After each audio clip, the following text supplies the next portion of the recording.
ошондой таразаны адилетсиздик менен тарткандарга вайыл деген дозок болсун дейт. Вайыл деген ушул дозокто бир өзүнчө бир вади, өзгөчө адамдарга бериле турган азап.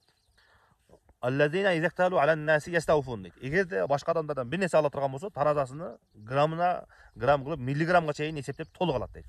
Ва иза калухум ав вазанухум юксурун. Эгерде бирок башка адамдарга таразага тартып бир нерсе сата турган болсо, бере турган болсо, аларды ар дайым азайтып, кыскартып берет дейт.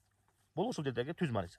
Эми ушул жерде мындан башка дагы нерселер бар. Кээ бир адамдар айлыкка иштейт, кээ бир адамдар бир келишим менен, договор менен иш кылат дагы.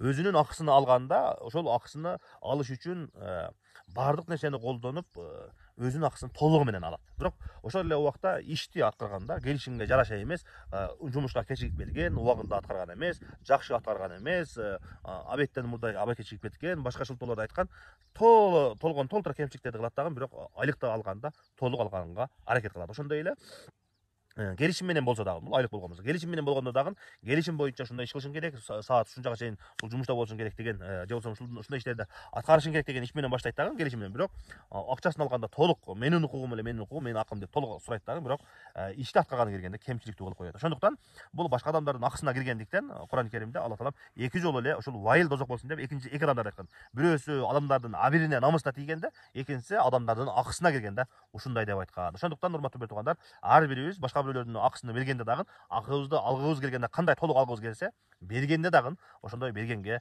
толук бергенге аракет кылайлык. Бирөөнүн акысына кирбейлик. Алла таалам баарыбызды зулумдуктан сактасын.